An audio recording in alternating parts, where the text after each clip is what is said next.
ताज़ा तरीन वीडियोज़ के लिए चैनल को सब्सक्राइब करके बेल आइकन और ऑल नोटिफिकेशन पर क्लिक करें ताकि आपको मिले हर खबर सबसे पहले। और नाजरीन, यहाँ पर आपको बताएं कराची में कोरोना वायरस की वैक्सीनेशन न लगवाने वालों के खिलाफ पुलिस ने कार्रवाइयों का आगाज कर दिया है। सोराब गोट पुलिस ने कोरोना वायरस की वैक्सीनेशन न लगवाने वाले 2 अफराद को गिरफ्तार कर लिया।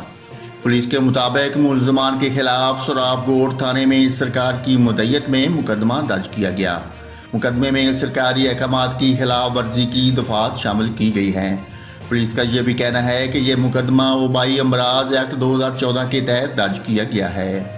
नाजरीन, यहाँ पर आपको बताता चलूँ, गुज़श्ता रोज़ महकमा दाखिला सिंध की जानब से IG police, DG ranger Sindh और डिवीज़नल कमिश्नर को खत लिखा गया। महकमा दाखिला सिंध के खत में SOPs पर अमल न करने वालों के खिलाफ मुकदमा दर्ज करने और जुर्माने ऐद करने का कहा गया है।